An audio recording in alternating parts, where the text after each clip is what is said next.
truth is very simple, very hard to find.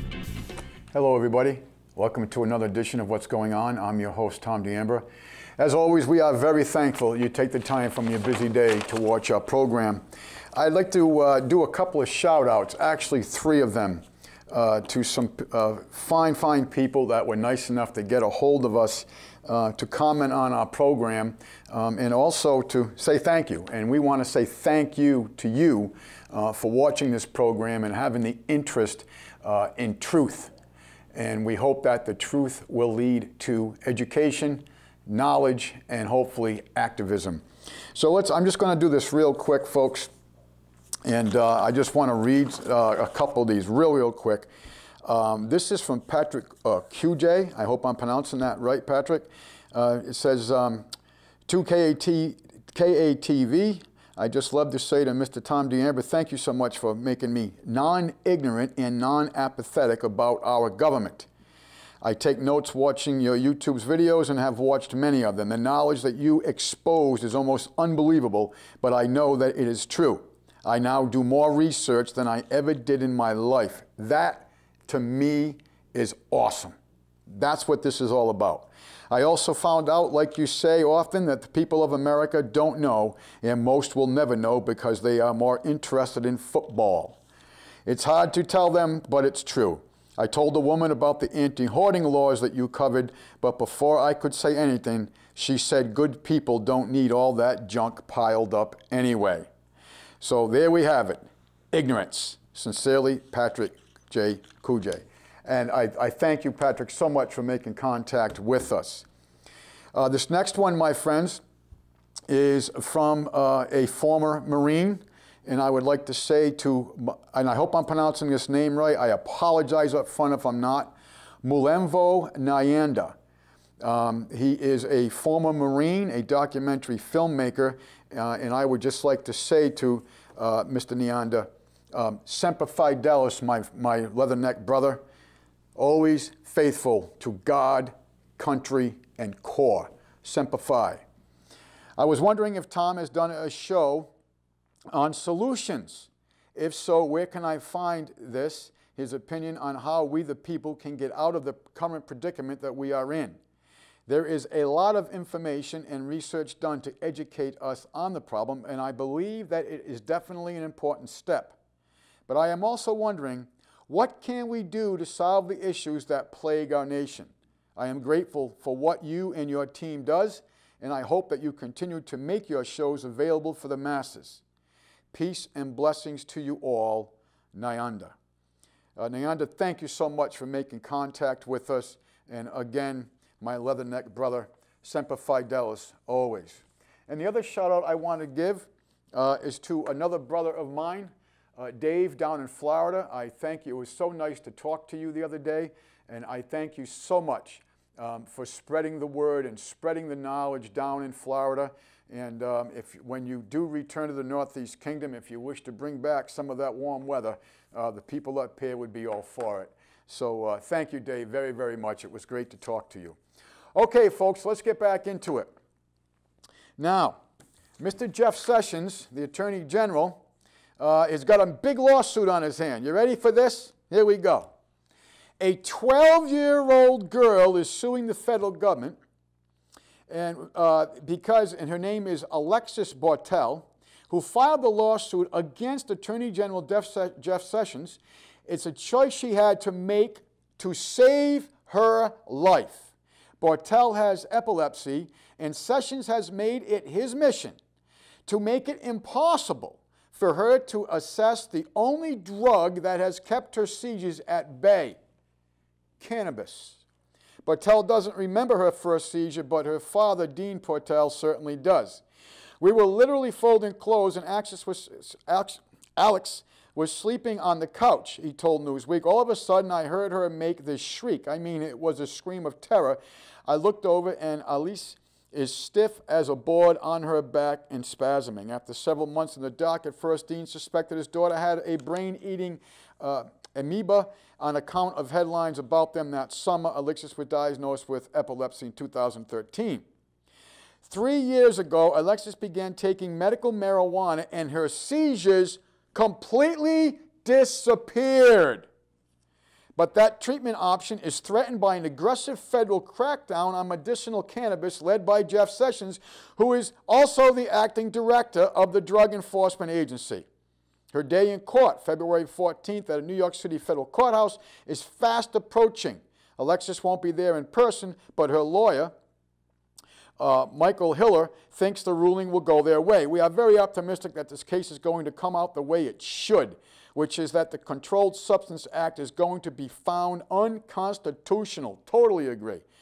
Several other plaintiffs, a former professional football player, a veteran, and another child are also included. The basic outline of Alexis' story has been well reported. Horrible seizures forced her family to move to Colorado from Texas. Why? Because in Colorado, medicinal cannabis was available and legal. Mr. Jeff Sessions, do you have anything else to do with your time and your millions of dollars and all these agencies that are available to you than to go after people, especially children, who find relief from the use of medicinal marijuana? Do you have anything else to do? I could throw a list at you a mile long. Actually, I could throw a list at you that would reach from St. Johnsbury, Vermont to Washington, D.C. Shame on you. I'm fed up with you. I really am. I'm waiting and waiting. We're all waiting. You know, all the crime, all the corruption, all that's going on. Now we have you in position with great hopes at the time that you would go ahead and fulfill your duties as an American. And what have you done? Zero. Zero. I've had it with you. You should be bye-bye. This poor girl, 12 years old. Oh, but Jeff Sessions, folks, he wants people to use synthetic marijuana. You know something, Mr. Sessions? I've spent decades in the fire and EMS service, and I'm going to tell you, I have never had a patient at all who ever had any kind of detrimental reaction to natural marijuana. None. I have had multiple patients who have had incredibly violent reactions to synthetic marijuana that was all from China. China. Maybe we should do some research on Mr. Sessions' stock portfolios and see exactly what his interest is here. I'm fed up with Mr. Sessions. I'm sorry for getting excited, folks, but all the corruption that we know about, documented. And what has he done with it? Nothing. Let us go on. More, how about some good news here? The 8th Annual National School Choice Week kicked off Sunday with 7 million people taking part in these events throughout the country. 7 million people for school choice. I'm not going to read the whole article, folks, because I'm already running out of time. 7 million people for school choice. Now, when you write a letter to one of your Congress critters, they estimate that your one letter represents 15,000 people, because the average American is so lazy and apathetic they don't bother to write letters or send emails to their supposed representatives. So they estimate, if you write them a letter, they estimate that 15,000 people would generally agree with the terms of that letter.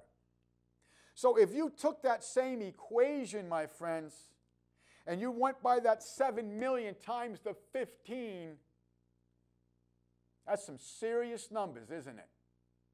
So I am very excited about this because, as I've been saying to you, that is yet another tool of indoctrination that is being exposed as the fraud is what it is, the dumbing down is what it is, and I am talking about the public school system. I personally call it the public fool system, because that's all they do is educate us, dumb us down to be fools. So I applaud. This is awesome. This is great, great news. I got some more good news for you. The March for Life. The March for Life took place last week. Hundreds, I won't say hundreds of thousands, thousands, tens of thousands of people throughout the country showed up for the March of Life. Do the same ratio, 15-1, my friends. You see, we're winning the culture war through education. I know a lot of us for a long time felt, you know, there's nothing we can do. You know the old saying, can't fight City Hall. You know another old saying, the only two things inevitable in life is death and taxes. Well, guess what? Out of that, both of them are wrong. We don't have to have this corrupted high tax system we have. Yes, we all die, but we all do go on. So understand, my friends, that we are having effect. I was talking to Stanley yesterday about this, that all the years of education, I have personally been in this battle, my friends, for over 30 years. I'm not exaggerating. I am not exaggerating. I had an experience when I was in the Marine Corps in the late 70s, overseas, which made me ask questions. That's when I started. Now, I didn't know everything I know now, but that's when I started. And I did enough research that about 30 years ago, I hit this plateau where, wow, look what is going on, look what's going on, and look where they're taking us. And I got active. I got active in educating myself with truth. And I did obtain knowledge, as I say at the end of this program. And you know what else I've done, folks? I have done my hardest to manifest kindness to my fellow man. And that's why I close this program that way. So we are having effect, my friends. The public fool system is waning. It's waning. UNESCO is losing control, United Nations Education and Scientific Cultural Organization, because that's who controls the schools. It's waning, my friends. The March for Life, school choice, it's waning. Understand, we are having effect. Now, if you got off the couch and jumped into the arena of education and information, think of the results that we would have. And maybe if Mr. Jeff Sessions would quit picking on kids who need medicinal marijuana and he decided to get in the arena, maybe we could really have some effect. And some of these criminals, absolute criminals, treasonous criminals, would either be hanging from a high oak tree or in pretty orange suits, one or the other. Okay, I'm going to do a quick thing here, folks. I'm not going to read the whole article because I'm running out of time already. But Mike Adams at Natural News did a very nice article on chemtrails, and he even uses some of the U.S. Department of Defense actual wording and manuals for the U.S. Air Force, and anyway, whistleblowers about this, and how they were. You know, what happened with 1960s in Vietnam. It wasn't just Vietnam, my friends. We defoliated half of Southeast Asia. Cambodia, Vietnam, Laos. So I'm not going to read the article. I recommend you go to Natural News. And the headline is, Are Chemtrails Real? A Look at the Facts. Well, I will tell you, my friends, they are real. About 10 days ago, we had massive spraying going on here in the Northeast Kingdom. And it amazes me. It absolutely amazes me because why is it that Americans cannot see what their eyes are presenting to them? There's chemtrails. Oh, no, that happens all the time. No, it doesn't happen all the time, my friends. There are contrails, as in condensation, the difference between the temperatures and the moisture in the atmosphere that the hot moisture and gases are being released into, and once they all normalize, or one expels the other, they disappear. With chemtrails, they spray and they don't disappear. They build, and they build, and they develop. And next thing you know, you got a cloudy day. There have been weathermen, meteorologists, who have lost their careers because they have used Doppler radar and tried to explain what this was. So this is just another facet of the asymmetrical warfare that is being waged against humanity. Fluoride in the water, vaccines, chemtrails, GMO foods. I mean, I could go on and go on and go on about that, but I don't have the time. I have a short time with you. But understand, my friends, this is the reality. There is a war being waged against us. And the tools, that their control mechanism, I should say, is the issuance of the currency. And all of their alphabet agencies, which are 98% of them, are unconstitutional, and I mean that, literally 98% of them. You know, we shut the government down. Schumer tried to shut the government down. He's gone in his little rat hole. He's gone somewhere. He's going to disappear for a little while before he shows his little rat face again. So he's in his rat hole somewhere. Interestingly enough, though, a bunch of illegal immigrants are protesting in front of his luxury apartment in New York. And they're not letting the man sleep too well. I think that's awesome. Okay.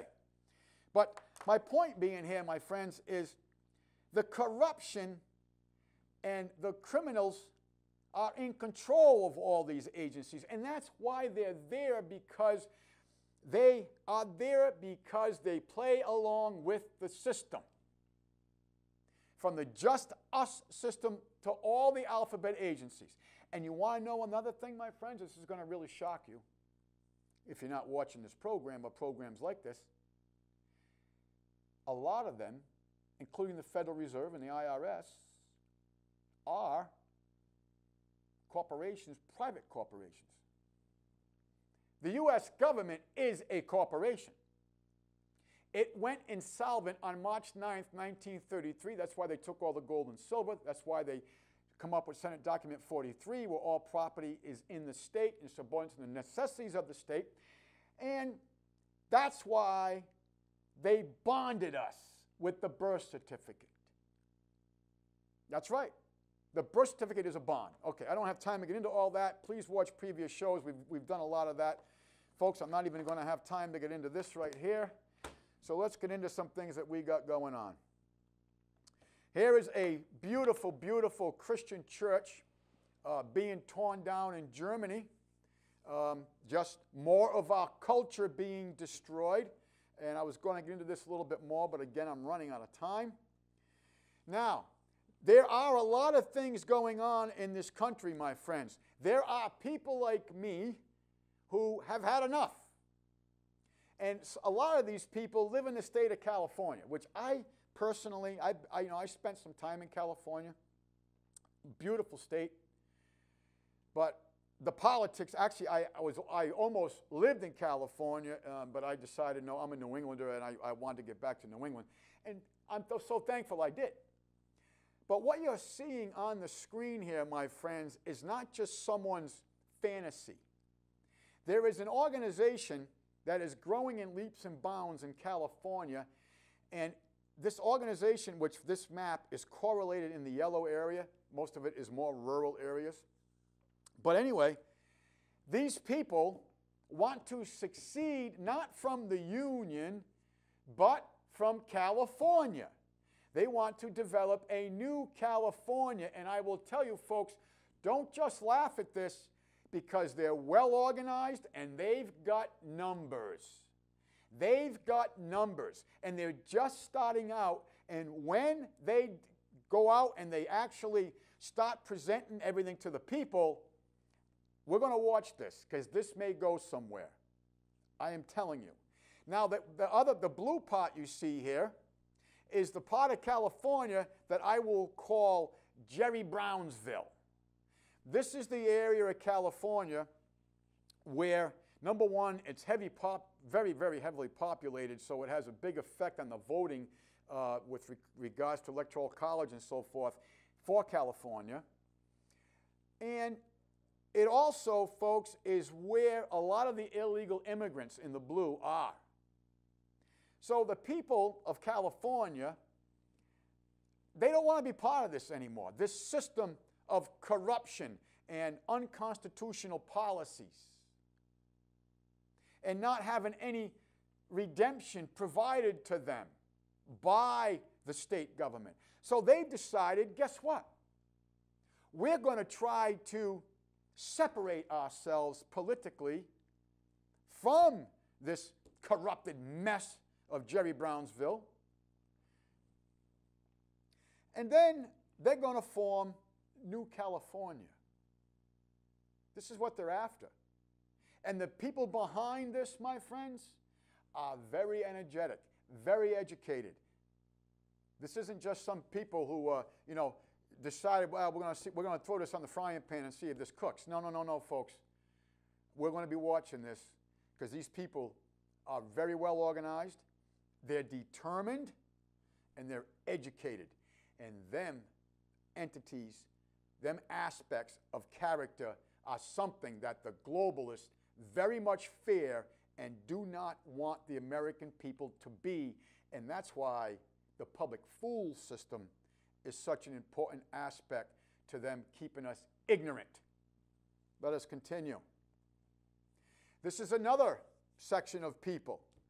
This is called the state of Jefferson. Again, not trying to break away from the Union, trying to form their own state. Now, if you look at this map, my friends, you will see that geographically it involves 3 states. California, a little bit of Nevada, and into Oregon.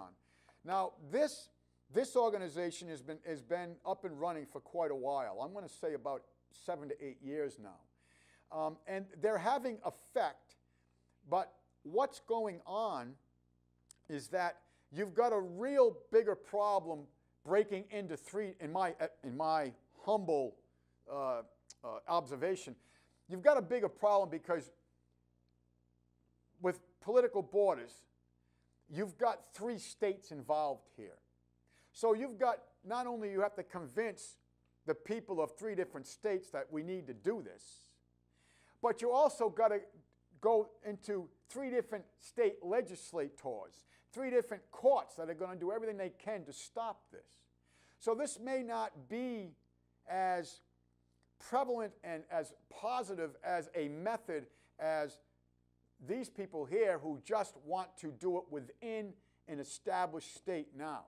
I personally believe that the people of California have a much better chance of achieving their goal of self-governing outside Jerry Brownsville. So very interesting, and I actually spoke to someone who was involved with this about 6 years ago. And person was very nice, very energetic, educated. I just think they have their hands full going through 3 political borders. Now, you may say, oh, come on, Tom, this will never happen. You see this? This is a map of Virginia, West Virginia, Maryland, and Delaware. Folks, this has happened, states breaking up has happened before in our history because West Virginia used to be part of Virginia. But the people of West Virginia were so unhappy with the policies of the state capital of Virginia, they succeeded from the original Virginia to create their own state, hence West Virginia. So don't say it cannot happen. It can, and it has happened previously. Okay, this gentleman you're seeing right here is William Binney. He is one of my absolute heroes. He's one of the most courageous Americans that I have ever followed in my life. William Binney was a big person, a bigwig, if you would, in the NSA. He knows what was going on. He's a whistleblower. And some of the things I'm about to read to you are all because of this man. And I ask you to pray for his protection because he's a wanted man. The powers to be don't like it when people who are supposed to play along with every detrimental agency that they can come up with against the American people doesn't play along and then exposes their ploys. Okay, so let us continue here.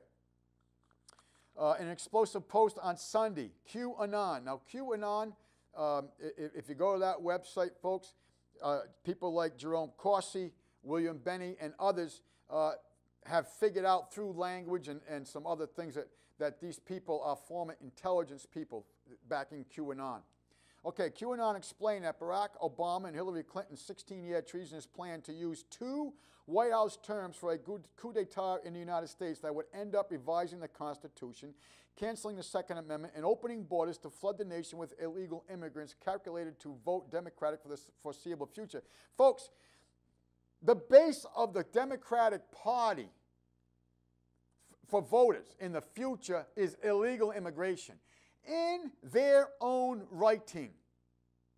Let us continue. In the exceptionally long post-narrative, QAnon alleged that the deep state rogue operatives murdered Supreme Court Justice Antonin Scalia. Let me read that again. QAnon alleges that deep state rogue operatives murdered Supreme Court Justice Antonin Scalia in an attempt to lock in a hard left ideology on the nation's highest court by giving Barack Obama one final Supreme Court nomination. Well, that got blocked. Obama wasn't able to do that because of the Congress. Now, I sort of got to stop here because of the sake of time, because they get into the Nunes memo, which we're going to get into a little bit. Next week, we're going to really get into it. But anyway, folks, Scalia was murdered. And a lot of evidence and a lot of things that took place of normal investigative work didn't take place, which tells me he was murdered. Okay, let us continue.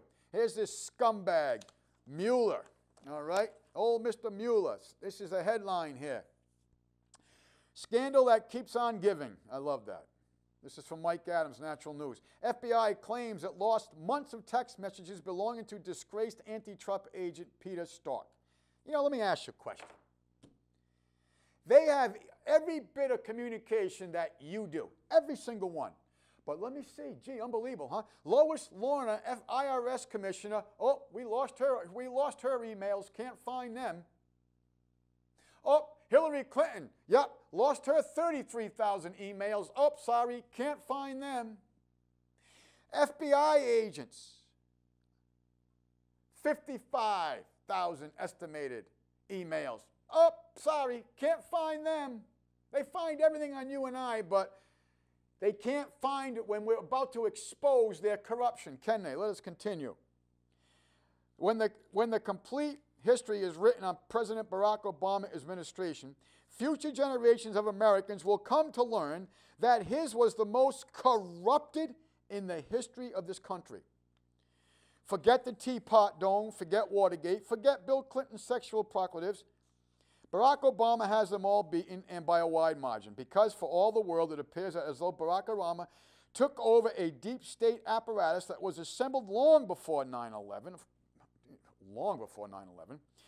but was weaponized by his predecessor George W. Bush against the American people in the years afterwards. The FBI, once heralded the world over as one of democracy's greatest law enforcement creations, was reduced to the role of political enabler during the Obama years, led by Attorney General Eric Holder, a far-left sycophant who led to the Senate Judiciary Committee by hiding the fact that he stuck up for Islamic terrorists, the Justice Department, and the FBI, along with intelligence community operatives who colluded to thwart Donald J. Trump's presidency. In recent months, we discover that top counterintelligence agent, Peter Strzok, that's this scumbag right here, had a particular anti-Trump, pro-Hillary Clinton bias. We learned that he and others within the FBI and Department of Justice discussed an insurance policy that would keep Trump out of office or so undermined during the time in his office as to render him ineffective. In recent days, we learned that the Just Us Department finally took over scores of text messages sent or received by Strzok to Congress, which has been requested for them for some time. But then we also learned that the highly technologically sophisticated Federal Bureau of Investigation somehow, someway, lost 5 months worth of Strzok's text. 5 months. Oh, can't find them. Sorry about that. Okay. I'm running out of time, my friends. I want to get into more of that. So let's continue. FBI is curious and curious the loss of Peter Strzok's and Lisa Page texts. This is Lisa Page. FBI has lost 5 months' worth of texts that were exchanged between two staff members who share a common denominator. They are tied to the Russian collusion investigation of President Donald Trump, and they are rabidly anti-Trump. Oh, and one more tie. They were having an extramarital affair. Wait, there's one more. They were part and parcel of the Hillary Clinton email investigation that went nowhere. Folks, this guy was the one responsible for getting rid of Michael Flynn. This guy was responsible for covering up Hillary Clinton and the Clinton Foundation and a wide variety of different, how do you put it, crimes that were committed. This is the guy who was in the hands-on investigator for the dossier investigation, which has gone nowhere, which they've spent, last I knew it was $4 million. Well, I heard a figure last night, and I can't say it to be fact, because I like to verify things with 3 sources, but now we're up over $100 million for the year-long investigation on nowhere. Nowhere. Of course, they lose so many emails that maybe they just can't get it done. Yeah, right. Well, let's continue. This doesn't look bad or biased at all. Now does it? That's sarcasm. How convenient, as they say. From Reuters, Wisconsin Senator Rob Johnson, who chairs the Senate Homeland Security Committee, revealed in January 20 letter that the FBI's technical system failed to preserve texts that were exchanged between Lisa Page and this gentleman here, Strzok. And again, there's Lisa Page. A Department of Justice lawyer, Lisa Page, a Department of Justice lawyer, and Peter Strzok, an FBI agent, between mid-December 2016 through mid-May of 2017. The pair had worked on investigations into Hillary Clinton's home-based email server, an investigation that ended up with former FBI Director James Comey changing his language while announcing the findings and saying her actions weren't grossly negligent as much as extremely careless. And guess who did the actual language change? You got it, Peter Strzok. Electronic records show Peter Strzok, who led the investigation of Hillary Clinton's private email server as the #2 official in the Counterintelligence Division, changed Comey's earlier draft language describing Clinton's actions. And it was afterwards that America learned Strzok and Page had exchanged an anti-Trump text messages on their cell phones, a text that referred to Trump as an idiot, a loathsome human being, and so forth. A key to remember is both Strzok and Page worked for a time with Special Counselor Robert Mueller, this scumbag, on Russian collusion allegations slung to Team Trump's way. And now, a curious, mysterious case of more missing records. A curious, mysterious case of missing records for the time frame from December 14th through May 17th. Which is special about May 17th? That's the date that the special counsel was convened. How convenient for that, huh? Curiouser and curiouser, as Alice might say. Or Johnson put it in a letter to FBI Director Christopher Wray, the loss of records from this period is concerning because it is apparent from other records that Mr. Strzok and Ms. Page communicated frequently about the investigations. Concerning indeed. Remember, it was just a few days ago a Republican took to the national media to such that jail time was intimate for some tied to the scandal. This is a lie built on corruption. Representative Matt Gaetz said on Fox News in reference to the special counsel investigation by Mueller, I think this will not just end with firings. I believe that these people will go to jail. I hope so. Let us continue. I am never going to get to all this, and I apologize to you. Okay, NSA deleted surveillance data. It was under court order to maintain Electronic Frontier Foundation lawsuit. The NSA, they didn't lose these guys. They deleted the surveillance data that they were under a court order to maintain. What would happen to you or I if we had a court order and we just said no? And not only did we say, oh, wait a minute, the dog ate all the data. No, we'll just delete it. What are you going to do about that, Mr. Court Order? What are you going to do? Because I'll delete your court order because I am part of the just us system. And Mr. Sessions, instead of picking on 12-year-old girls who need medicinal marijuana for their seizures, why aren't you going after these people? Makes me really wonder. Mr. Sessions is either intimidated, corrupted, one or the other. There is nothing in between there. He's either intimidated by threats to him or his family, or he's completely corrupted, one or the other. I cannot come up with another explanation why this man has twice gotten orders from this president, his boss, and not followed out his orders. And I tell you another thing. I really don't understand why he still has a job. Maybe this is a ruse. Maybe this is a ploy. I hope it is. Let us continue. And apparently the National Security Agency, the NSA, admitted to U.S. District Court Judge Jeffrey on Thursday that they destroyed surveillance data that a court had ordered it to maintain in a lawsuit brought by the Electronic Frontier Foundation. According to recent court findings, the NSA did not take the necessary steps it told the court it would to ensure the data was not destroyed. Since 2007, the NSA has been under court orders to preserve data about certain aspects of its surveillance efforts that came under legal attack following disclosures that President George W. Bush ordered warrantless wiretapping of international communications and domestic communications after the 2001 terrorist attacks on the U.S., blah, blah, blah, blah. Yeah, that's another big false flag. You see, guys, that's that Hegelian dialectic perfectly right there. Okay? 9/11, perfect example of it. Now, the average American, they got to listen to what I'm saying. Oh, I have nothing to hide. If you have nothing to hide, you shouldn't mind them taking all your data and listening to you and spying on you, should you? Should you? And they have to do it to keep us safe, don't they? Ben Franklin. Those that give up liberty for the false sense of security will get neither. Because they did 9/11, my friends.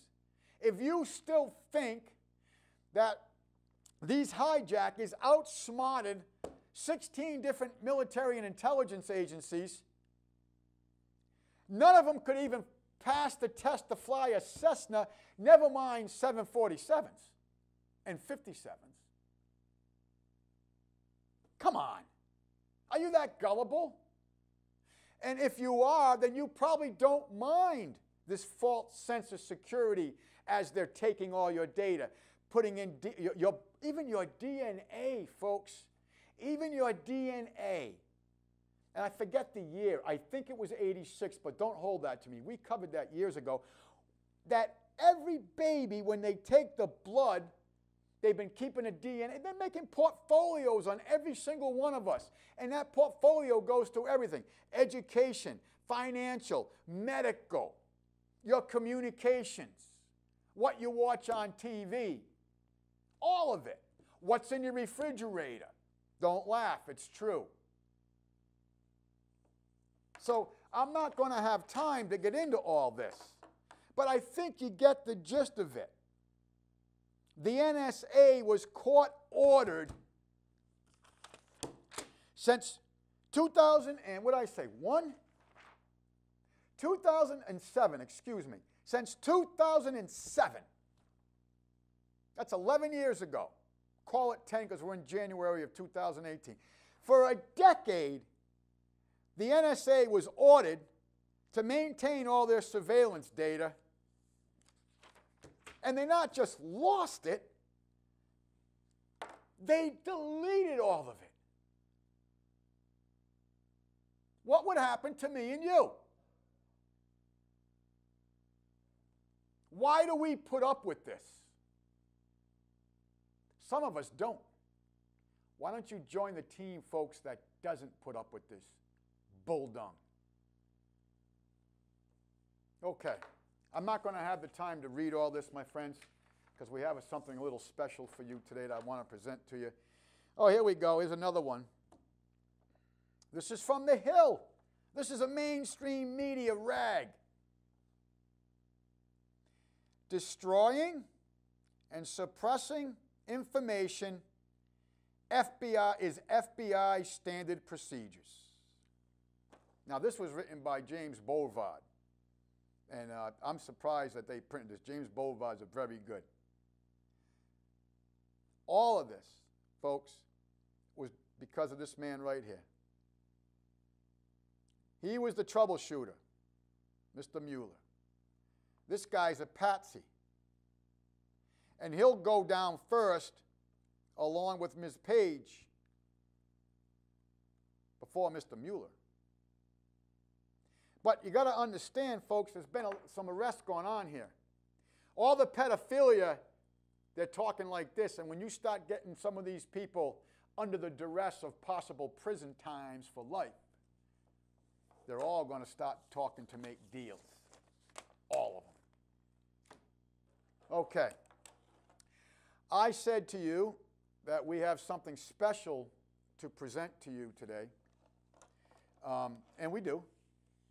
We're going to be presenting to you a short documentary, if you would, about the Star-Spangled Banner and what happened at Fort Henry and why that flag staying up was so vital to the outcome of what the British were trying to do. This was during the War of 1812. This was the bankers' war. They burnt the West Wing of the White House. They burnt other federal buildings at the time, the Treasury building. So, folks, when you watch this, and for all you football players that take a knee during this song and this ceremony, and Francis Scott Key, when he wrote the poem was later put to music. But I wanted you to understand, folks, the significance of what that flag and what that poem/song represented, and the significance of these spoiled brats taking a knee in disrespect to it.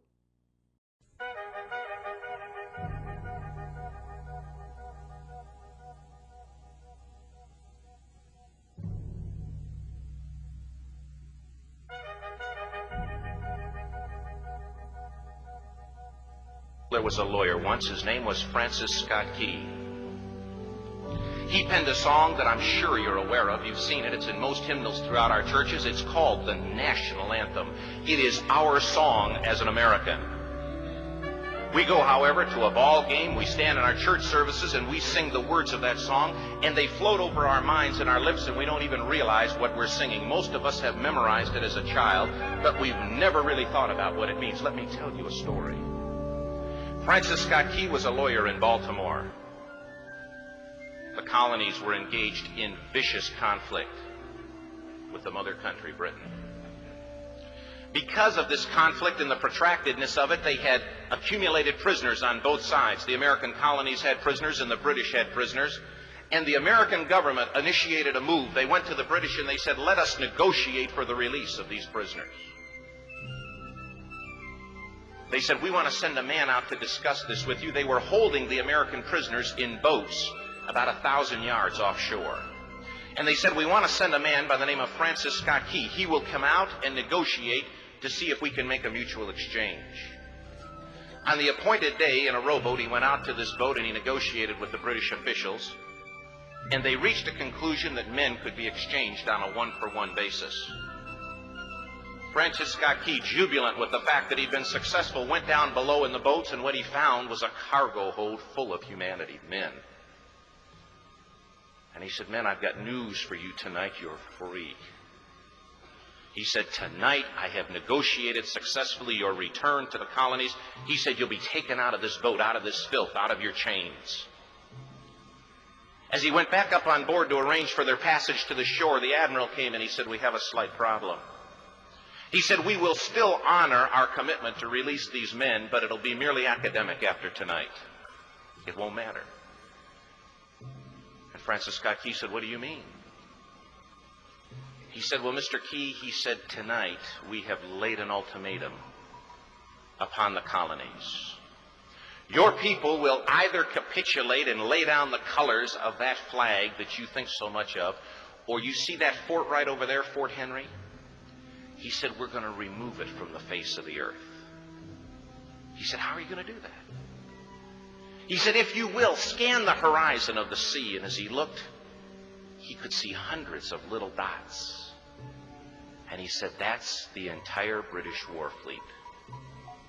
He said, all of the gunpowder, all of the armament is being called upon to demolish that fort. It will be here within striking distance in a matter of about 2.5 hours. He said, the war is over. These men would be free anyway. He said, you can't shell that fort. He said, that's a large fort. He said, it's full of women and children. He says, it's predominantly not a military fort. He said, don't worry about it. They said, we've left them a way out. And he said, what's that? He said, do you see that flag way up on the rampart? He said, we have told them that if they will lower that flag, the shelling will stop immediately. And we'll know that they've surrendered, and you'll now be under British rule. Francis Scott Key went down below and told the men what was about to happen. And they said, how many ships? He said, hundreds. The ships got closer. Francis Scott Key went back up on top and he said, men, I'll shout down to you what's going on as we watch. As twilight began to fall, and as the haze hung over the ocean as it does at sunset, suddenly the British war fleet unleashed. He says the sound was deafening. There were so many guns that there were no reliefs. He said it was absolutely impossible to talk or hear. He said suddenly the sky, although dark, was suddenly lit. And he says from down below, all he could hear the men, the prisoners, saying was, tell us where the flag is. What have they done with the flag? Is the flag still flying over the rampart? Tell us. 1 hour, 2 hours, 3 hours into the shelling, every time the bomb would explode and it would be close to the flag, they could see the flag in the illuminated red glare of that bomb, and Francis Scott Key would report down to the men below, it's still up. It's not down. The admiral came and he said, your people are insane. He said, what's the matter with them? He said, don't they understand this is an impossible situation? Francis Scott Key said he remembered what George Washington had said. He said the thing that sets the American Christian apart from all other people in the world is he will die on his feet before he'll live on his knees. The admiral said, we have now instructed all of the guns to focus on the rampart to take that flag down. He said, we don't understand something. Our reconnaissance tells us that that flag has been hit directly again and again and again, and yet it's still flying. We don't understand that. But he said, now we're about to bring every gun for the next 3 hours to bear on that point. Francis Scott Key said the barrage was unmerciful. All that he could hear was the men down below praying. The prayer, God, keep that flag flying where we last saw it. Sunrise came. He said there was a heavy mist hanging over the land, but the rampart was tall enough. There stood the flag, completely nondescript, in shreds. The flagpole itself was at a crazy angle, but the flag was still at the top. Francis Scott Key went aboard and immediately went into Fort Henry to see what had happened. And what he'd found had happened was that that flagpole and that flag had suffered repetitious direct hits. And when it had fallen, but men, fathers, who knew what it meant for that flag to be on the ground, although knowing that all of the British guns were trained on it, walked over and held it up humanly until they died. Their bodies were removed and others took their place. Francis Scott Key said what held that flagpole in place at that unusual angle were patriots' bodies. He penned the song, "Oh, say can you see by the dawn's early light what so proudly we hailed at the twilight's last gleaming? Or the rocket's red glare, the bombs bursting in air, gave proof through the night that the flag was still there. Oh, say, does that star-spangled banner yet fly and wave o'er the land of the free and the home of the brave? The debt was demanded. The price, it was paid." Oh, say, can you see by the dawn's early light what so proudly we hailed at the twilight's last gleaming, whose broad stripes and bright stars through the perilous fight o'er the ramparts we watched were so gallantly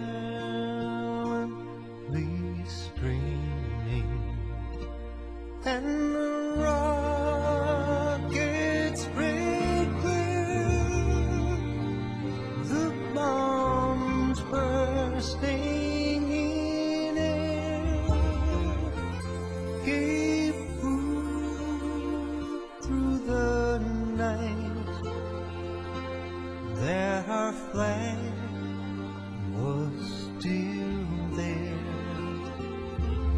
Oh, say, does that star-spangled banner yet wave o'er the land of the free and the home of the brave? Oh, say, does that star-spangled banner yet wave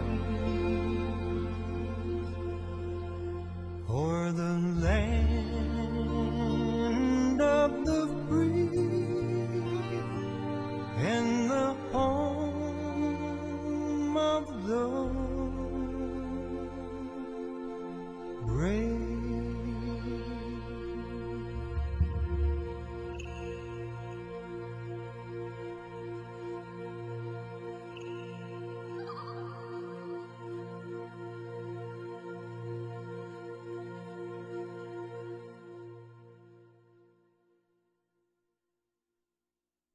Folks, we're very thankful you took the time to watch our program. We always close in asking you to seek truth, obtain knowledge, manifest kindness to your fellow man, and we always close in reminding you that your government is your responsibility. We thank you for watching. Can't believe we are all so blind. I can't believe we are all so blind. Well, the truth is very simple, very hard to find.